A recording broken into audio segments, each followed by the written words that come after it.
Let's talk about the two different ways that artists hold their pencil. The first is the writer's grip, which you obviously are going to be familiar with.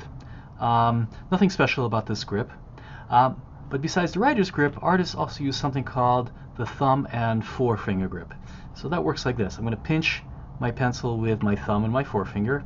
And then, if the pencil's long enough, I'm going to let it rest in the back of my hand like this, wrap my fingers around it, and then I'm going to draw with my palm down and my pinky and my ring finger touching the paper, kind of gliding along the paper like this.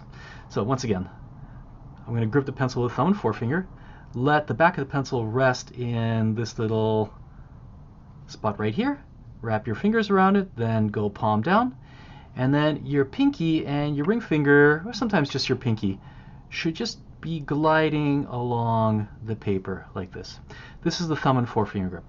Why use two different kinds of grips, the writer's grip and the thumb and forefinger grip? Well, the writer's grip is very, very good for detail. It engages your wrist, your fingers. So if I want to put down some really fine lines and I want really good control over little tiny details like this, I want to put in eyelashes, or just want to finish the drawing, your writer's grip is absolutely excellent for that. It's going to produce a relatively sharp line, unless the pencil is very, very blunt. This is a perfectly good grip. Then the question is, if this is a perfectly good grip, why use the thumb and forefinger grip? Well, the thumb and forefinger grip is much better for working lighter. So the problem with the writer's grip is that you can't help but put pressure into the stroke. Now, you can use a light pencil to control the pressure, but this is a really dark pencil. This is an 8B. I could be using a charcoal pencil. This engages the entire arm, so I'm drawing more, you can't see this obviously, but I'm drawing more of my shoulder than I am with my fingers, and allows me, I'm going to draw a little bit more dark than I normally would, just so the camera can see it, to just put down barely a hint of a line, like the ghost of a line.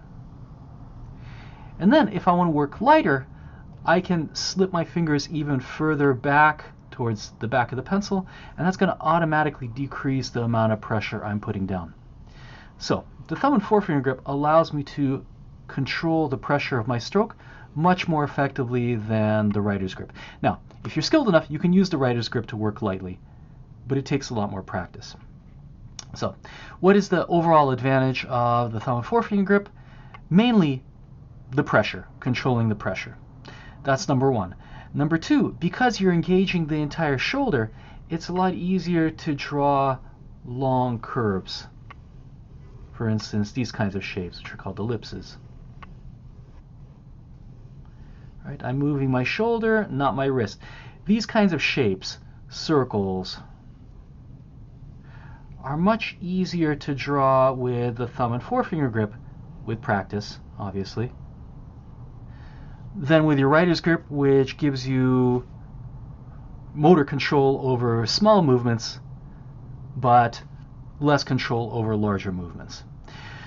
Most artists will use a combination of the thumb and forefinger grip and the writer's grip. So they'll start off doing the sketch, laying in their compositions, laying in their drawings, using the thumb and forefinger grip, and then, once they're confident the drawing is overall correct, finish the drawing using the writer's grip. Now, there's always exceptions. There's some artists that will work with the writer's grip all the way through. There's some artists that will work with the thumb and forefinger grip all the way through. In my system of drawing, we're going to use a combination. We're going to start our drawing with a thumb and forefinger grip, and then finish our details with our writer's grip. Now, here's the problem with the thumb and forefinger grip. If you're not used to it, it can be incredibly uncomfortable and frustrating. It might feel like you're losing control. It might feel like, if you have a little bit of drawing experience but you've only used the writer's grip, it might feel like you're getting worse.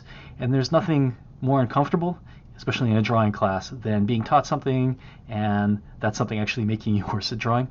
So here's my advice. Practice using the thumb and forefinger grip. I'm not behind you as I would be in a normal classroom policing you. We're going to be going on the honor system. I'm not going to be watching you draw through your computer screen. Please try it. give it a couple of weeks. I guarantee that after a few weeks, you'll see the tremendous benefit of these two grips, of changing up your grips. And again, normally when I draw, I will use, depending on the medium, depending on the size of the drawing, obviously. If I'm working really small, I will use maybe the writer's grip entirely.